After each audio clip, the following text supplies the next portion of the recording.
श्री स्वामी समर्थ. श्री गुरुदेव दत्त. आजच्या व्हिडिओमध्ये आपण भोगी सण कसा साजरा केला जातो आणि त्यामागचे काय महत्त्व आहे हे पाहणार आहोत. व्हिडिओ शेवटपर्यंत नक्की पहा. आपली भारतीय संस्कृती ही सण उत्सवप्रिय संस्कृती आहे.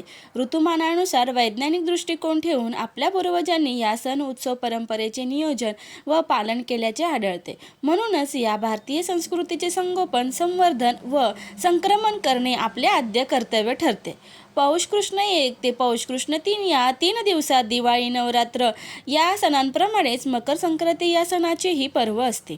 दिवाळी किमान 6 दिवस, नवरात्र 9 दिवस, अशी मकर संक्रांत ही एकूण 3 दिवसांचे पर्व असते. पौष महिन्यातील मकर संक्रांतीच्या पर्वात 3ही दिवसांचे सण वेगवेगळे साजरे होतात. भोगी हा संक्रांतीच्या आदल्या दिवशी साजरा होणारा सण आहे.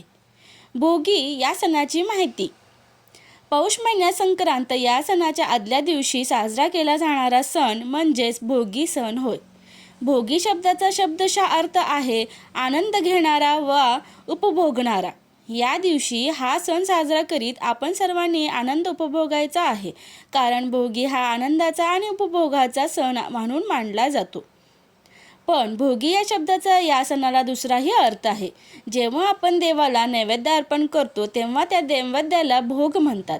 याप्रमाणे भोगीच्या दिवशी विशिष्ट पदार्थ तयार करून सवाष्णीला जेवायास बोलवतात. तसे शक्य नसल्यास त्या पदार्थाचा शिदा तिच्या घरी पोहोचता केला जातो. यालाच भोगी देणे म्हणतात. भोगी या सणाच्या दिवशी दिवाळी सणासारखाच उत्साह असतो. या दिवशी सकाळी आपले घर व घरासभोवतालचा परिसर स्वच्छ केला जातो. दारासमोर रांगोळ्या काढल्या जातात. घरातील सर्व सदस्य तीळ मिश्रित पाण्याने अभ्यंग स्नान करून नवनवीन कपडे परिधान करतात. मुली व महिला नवीन अलंकार धारण करतात. सासरी गेलेल्या मुली भोगीचा आनंदोत्सव साजरा करण्यासाठी या दिवशी माहेरी येतात.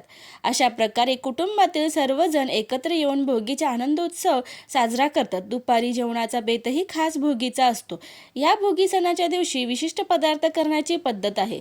ते म्हणजे मुगाची डाळ व तांदूळ घालून केलेली खिचडी, बाजरीची किंवा ज्वारीची तीळ लावून केलेली भाकरी व लोणी, पावटे, गाजर, हरभरे, वांगे या सर्वांची मिळून केलेली लेकुरवाळी भाजी असा बेत करतात.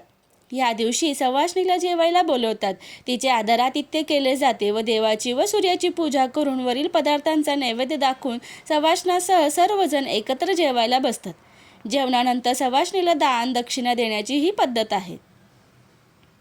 वर सांगितल्याप्रमाणे जर सवाष्ण जेवायला येणे शक्य नसल्यास त्या पदार्थाचा शिदा तिच्या घरी पोचता केला जातो.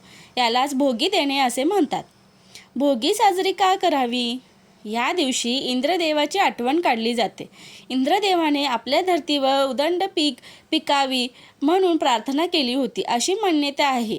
ती पिकं वर्षानुवर्षे पुढेही पिकत राहावी अशी प्रार्थना भोगीच्या दिवशी केली जाते. या दिवशी काही राज्यांमध्ये लहानशी होळी पेटवून त्यात काही वस्तूंची आहुतीही दिली जाते. हिवाळ्याच्या मोसमात सर्व प्रकारच्या भाज्या येतात. शेतात नवीन बहार आलेला असतो, त्यामुळे थकलेल्या शेतकऱ्यास थोडासा विसावा लागतो. मग या मोसमात शेतकरी भोगीची भाजी आणि तीळ मिश्रित बाजरीची भाकरीचा आस्वाद घेऊन उबदारूपी प्रेमाचा तो अनुभव घेतो. त्यामुळे पुन्हा वर्षभर शेतात काम करण्यास तो सज्ज होतात. मराठवाड्यात या भाजीला खेंगट असे म्हणतात. संपूर्ण भारतभर हा सण साजरा केला जातो आणि या सणापासूनच नंतर महाराष्ट्रात सगळ्या सणांना सुरुवात होते.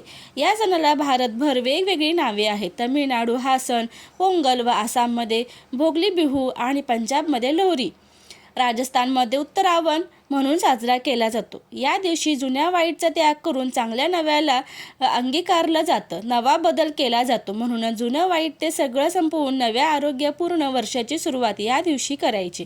या भोगी सणाच्या दिवशी विशिष्ट पदार्थ करण्याची पद्धत आहे.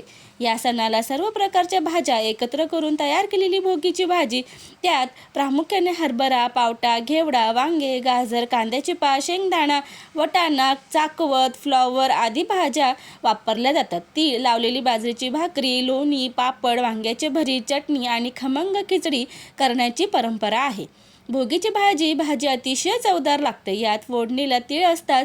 भोगीला ही भाजी सर्वत्र केली जाते, मात्र ती करण्याची पद्धत थोडीफार फरक असतो.